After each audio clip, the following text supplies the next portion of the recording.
Okay, I've been such a lazy piece of shit. I decided to just start pumping out. Start making some videos. Doesn't matter the quality. I'm Josh. This is just Josh, and this is my story of the most unhealthy INFJ one could possibly become. It'll be two parts. I'm sober right now. It's morning time. The second half of the video, I'm gonna do it while I'm high because I'm two different people when I'm. Different perspectives, maybe I can offer different insight when I'm stoned. So, sober, unhealthy INFJ. So it all has to do with that feedback loop from hell, okay? You get stuck in your thoughts. Oh, I don't know where I'm going with this. I need to prepare. I don't have anything prepared. My nails are painted like a fag's. But I left these two out. Never go full fag. Unless you are gay, then you can go full fag. Not that there's anything wrong with that. I have nothing against gays. I've kissed a couple guys myself. But I'm not gay, so I couldn't go full fag. Just 66% fag. Yeah, so I think most of my problems stemmed from my parents not loving each other. Okay. Commitment issues as an INFJ. If your parents are fighting, if your brother's got temper tantrums, if your sister has a mental disability, and you're an INFJ, you're the only intuitive in the family. Everyone else with sensors, especially INFJ. You're taking it all in. I absorbed it all. I was the dummy. My mom always said I was the rock. I was the one who made her calm. She would come hug and cry to me and whatever. And I guess that affected me. So throughout high school, I remember thinking when I was like 12 years old, I was like, man, are kids at 12 years old supposed to be this depressed? Are kids this young, 10 years old even? Are kids this young supposed to be depressed? I don't know. I didn't know. I felt super special though. I felt like I didn't fit in high school. Never had a girlfriend. Kissed my first girl when I was 19. Lost my virginity when I was like 24. I'm 26 now, it's just 2 years ago. I'm 26, I guess almost 27. I'm basically a virgin. This has been a lifelong issue of mine. I hate it. I never had a relationship, never had a girlfriend. I've had like 2-week relationships while traveling. I've had sex maybe like 50 times, which is not a lot of times for a good-looking 26-year-old male who has wanted to. Yeah, my whole life's just been depression, suicidal thoughts, homicidal thoughts, sitting in my basement feeling bad for myself, and just stuck in your head. Not ask. INFJ's struggled asking for help. Never asked anyone for help. I just kept running away, going to Thailand, going to Vietnam,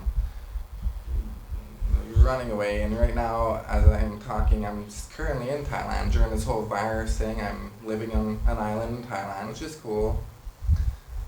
But same thing, I just mostly obsess about girls, which I don't have any still, which is really tough. If you're on an island in Thailand and you don't get a girl, like, you basically have to go to your way to not get a girl. And it shouldn't matter. I'm trying to learn how to meditate. I got my quartz and my jade. I'm trying to get in touch with my spiritual side. If you can't be happy with yourself, outside things aren't going to make you happy. Your girl isn't going to make you happy.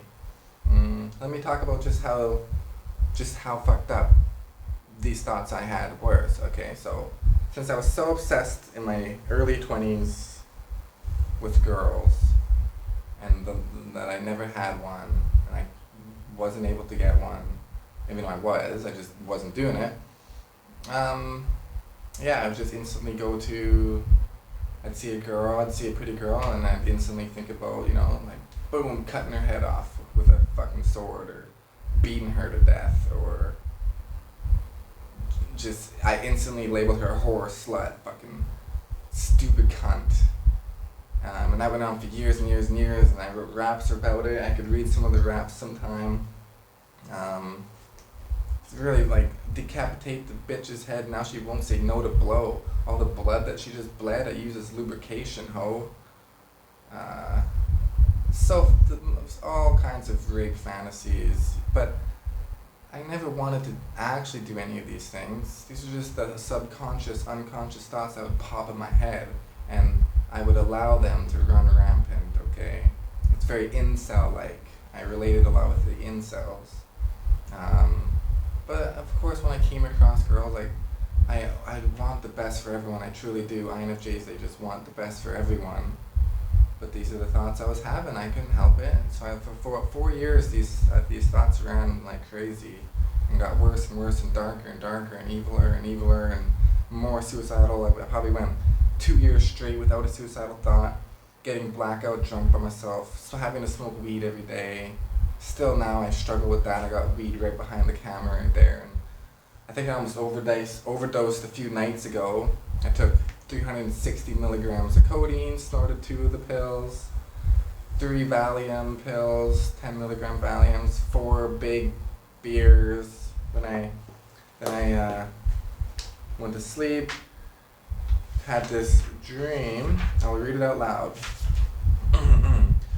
Alright, it's official. I just had the most fucked up dream I possibly could. I was at a wedding in France, I believe, not too sure for who. I was sitting at a dining table with Kaylin and Kyle Applin. I was hitting on Kaylin. She looked amazing. I went for a walk with Kaylin. She asked, well, Kyle, I don't know if you guys ever had wet your bed, but right before you wet your bed, as a kid, I don't do it as an adult unless I'm blackout drunk, in your dream you start peeing, and then you wake up and you're peeing in real life, okay?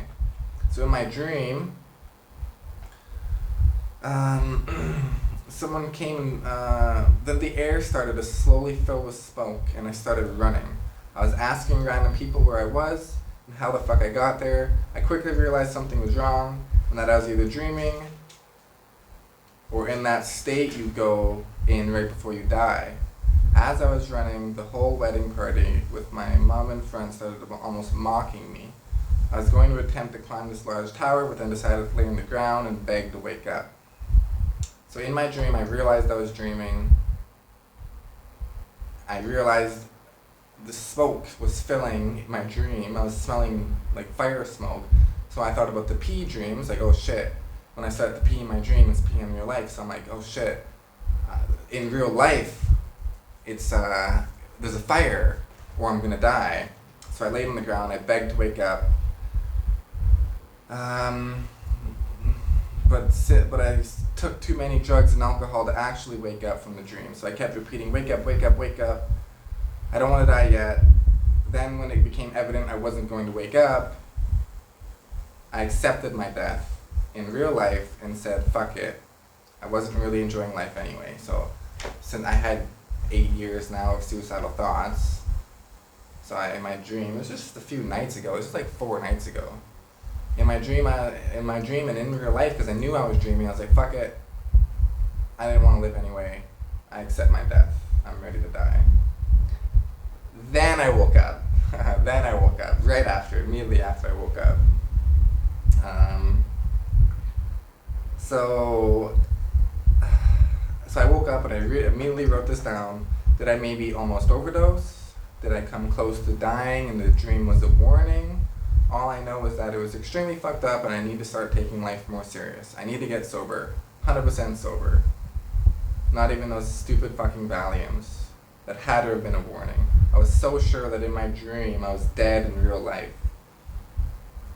Sober life has to be the way to go. Thank God I woke up. So I guess, yeah, I'm grateful to be alive, of course. I'm grateful I didn't overdose or die in a fire.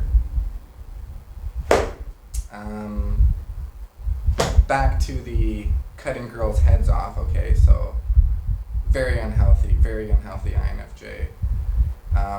But then a couple years ago, I started, you have to consciously battle these unconscious thoughts. I was like, I knew these were bad thoughts to be having. So when I saw a pretty girl, unconsciously, instantly, I would imagine myself going to cut her head off, but then I was like, when I started to accept that these are bad thoughts, I would consciously picture another version of myself with another sword blocking it so I don't cut the girl's head off. And that was the beginning of the journey of becoming a healthy INFJ. Another thing was I always did things for my family and friends. My family begged for me, my brother's mom begged for me to stay at home and not move to Thailand. If you a surefire sign of becoming a healthy INFJ is becoming more selfish. So I moved to Thailand. Right now I don't know when I'm ever going back to Canada. They keep asking, they keep begging. My mom, I guess, has a shrine for me in the basement where she goes and cries, according to my brother. I don't give a fuck. I'm on my own journey. You have to live for yourself. I'm reading The Subtle Art of Not Giving a Fuck. I am starting to meditate a bit more, which helps immensely. Watching this really amazing guy on YouTube, Frank James, making these videos. I don't know, just do something. Just fucking do something. So that's a brief introduction to Story of an Unhealthy INFJ. It was pretty dark. I took pictures of all my old journals. I have tons of raps and rhymes if you guys want more evidence of just how unhealthy I was. Yeah. I'd like to read one more. You know what, fuck it, I'll just end it there. You're always questioning yourself as an INFJ, so here's a journal entry. I had 3 days of immense energy and the most powerful vibrations, but then something changed. I listened to music during the day, because of those fucking 240 frequency or whatever. I took a nap. Could have been the excess amount of drugs I took the night before. Could have been the dream. Could have just been a little bump in the road as I quit weed, which I didn't quit weed. I smoked weed all day yesterday. Could have been telling people I'm going to do something and not doing it. I do that a lot. This is just April 12th. I was drunk when I wrote this. I don't know what to think. I don't know why I feel how I feel. I don't know whether to go completely sober or to get drunk high sometimes. I just don't know. It's very confusing. Tonight, I get high. Tonight, I got drunk. Both when I said I wouldn't anymore, but they make me feel better. Right? They make me feel better. They help me not want to smash a beer bottle and stab myself, which is all I could think about when I was drinking the beer bottles. Well, the alcohol doesn't. The weed will. The weed helps me think more rational, but then it's also a crutch. I've been smoking weed since I was 16, 10 years now, basically every day, fully addicted, and wanting to quit for at least 8 of those years. Deep down, I believe I need to be sober. I'll go sober. Maybe after Better Call Saul.